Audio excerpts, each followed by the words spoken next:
Hello and a very warm welcome back to Hugh's Nursery, and the week which is coming up, and it's a bit unusual for me to do 2 videos in a week, but the week which is coming up is a very special week because on Thursday the 7th of March my book Veg in One Bed is being published, and I just wanted to tell you a few exciting things which are happening as a result of that.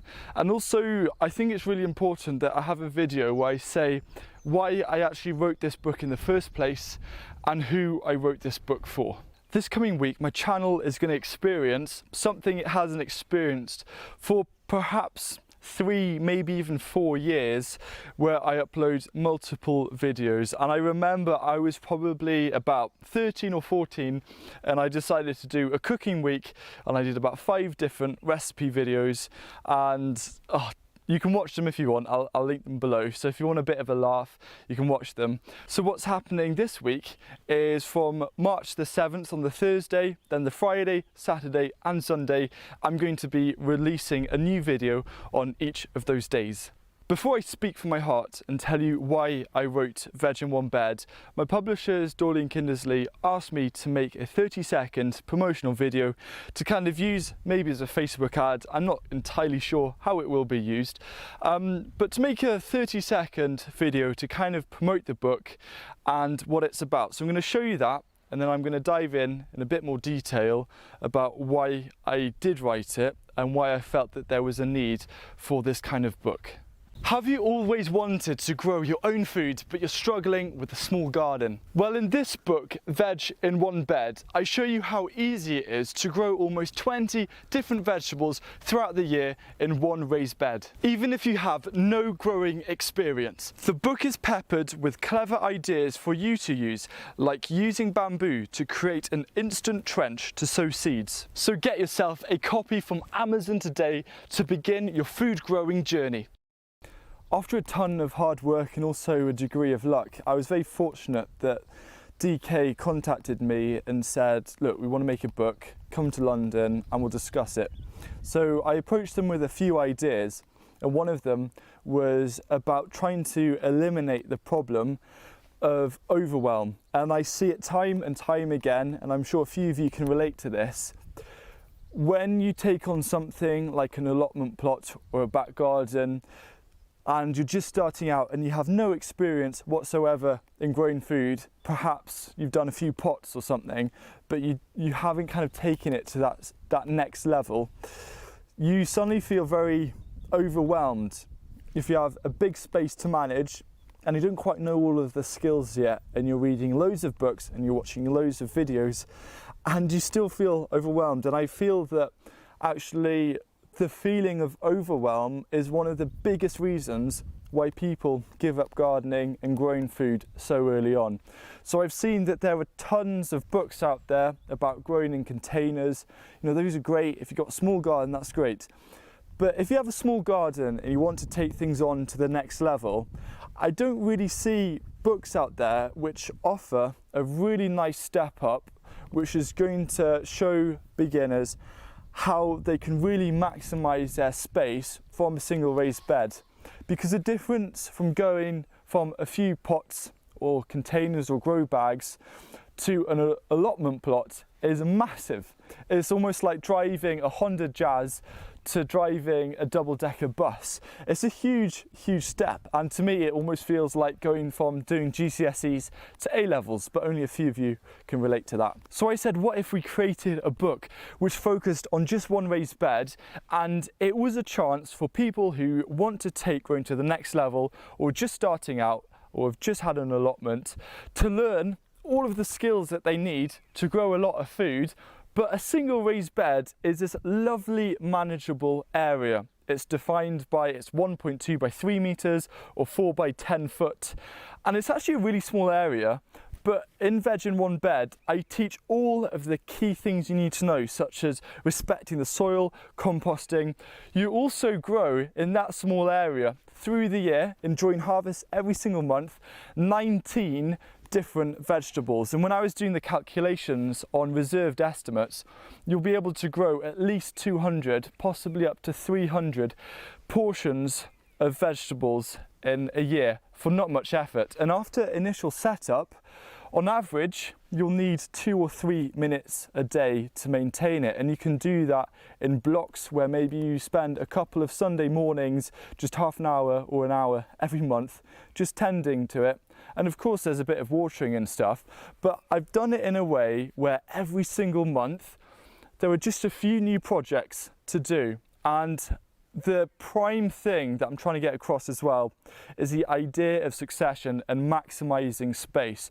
So with a tiny back garden, you can fit in some of them a small raised bed, but a lot of people I see, and I had this on one of the reviews, they'd been allotmenteers for years and lots of experience, but they always had long times during the winter where a lot of their ground, or even during the summer, was fallow, so there was nothing growing in it, because they didn't really know that they could do succession planting. And by having a bit of a plan and a strategy, you can fit a lot in, and you can get 3 crops from the same area over the course of a year.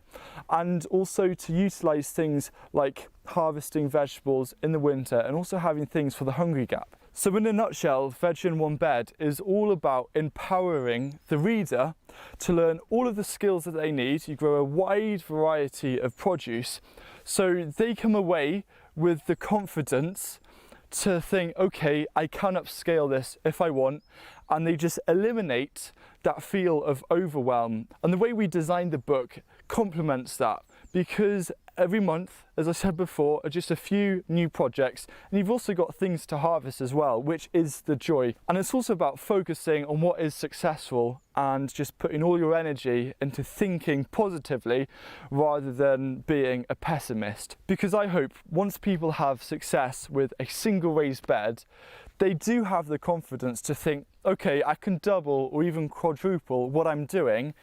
And that is just going to really cut down on the amount of people who are going to feel overwhelmed about growing food. And of course, it would be really nice to include things like growing tomatoes. So I actually included that there's a small container section where you can grow things like tomatoes. They're actually quite tough in most areas of the UK to grow tomatoes outside. And I felt because there was such a high risk factor with them, to not include them in the raised bed, just to maximise harvests, which are much better suited to the climate. Throughout the journey of writing the book, I really put myself into the shoes of a beginner grower, and I just wanted to approach it through their perspective. There were so many fantastic books which are aimed for new growers, but I always feel that they have so much information and so much clutter. Not really clutter, but information which is useful in maybe the second or third growing season. What someone who's starting out really wants is something to just guide them through the process and just focus on the things which they're most likely to come up with. So things like frost and hardiness, and how to make a compost bin, and the basics of looking after your soil. And it also includes some of the key pests and diseases which they're going to come across. But I didn't want to overwhelm a reader with 50 or 60 different pests and diseases throughout the book, because it's just going to push more excuses. And yes, of course, I do appreciate that some of these pests and diseases are common. So I included those, like how to deal with birds if they're stripping down your chard, how to deal with slugs and snails, how to deal with black fly on your broad bean shoots, how to deal with blight on your potatoes. I included the most common ones throughout the book, and there isn't actually much. A lot of vegetables which you grow, you'll be very unlucky to come across really big problems unless they're the main ones. And I feel that there's no reason to scare readers with all these countless number of problems which could come up. And if they do, well, it's only going to be to basically one vegetable, and you're still growing another 19 different ones. I feel that Veg in One Bed is the book which starts from nothing and slowly but surely builds up all the skills and confidence that someone needs as an amateur or beginner grower, and to just not feel overwhelmed. I really like the design of the pages. On each page it's just very nicely laid out, and it's so simple to follow. And when I'm showing other people that, hey, even I could do this, it's literally a guide to hold your hands through the whole process. And I feel that there isn't another book out there, and of course I'm going to be biased about this, but there isn't a book which focuses on the transition from just a few pots and containers into an allotment or a larger kitchen garden like this. And the most important thing in a transition or expansion period is to make sure that the connection in between small and big is a really nice clear path which anyone can follow. So I really hope that Veg in One Bed does offer that clear path, and I'm super excited to see what happens. If you would like to get a copy, or you know someone who would benefit from this, and maybe even yourself, you have a lot of experience, there might be a few things in there which you might not have considered before. I've got a few things in there which aren't included on any of my videos, so it would mean the world to me if you pre-order it or get it on the day it comes out so you can boost the bestseller ranking. And just thank you for sitting through this video and just learning a bit more about why I wrote Veg in One Bed. And I look forward to seeing you on Thursday, Friday, Saturday and Sunday with videos which are kind of actually related to this book. So we're going to do a book week special, so stay tuned. Thank you very much, and please let me know what you think down below in the comment section. Also, I'm very sorry it got dark. It is one of those days where when you film, it's sometimes the worst, where you have patchy blue sky and patchy clouds, and if you're filming on manual, it is such a headache. And I remember when I was filming for ITV Coast and Country, we were doing a 5-minute piece, and it took about 6 or 7 hours to film that 5-minute piece because of this problem of the sun like now coming out again. And they skipped lunch, and food is very important, and I went lunchless for that day, which just made it even worse.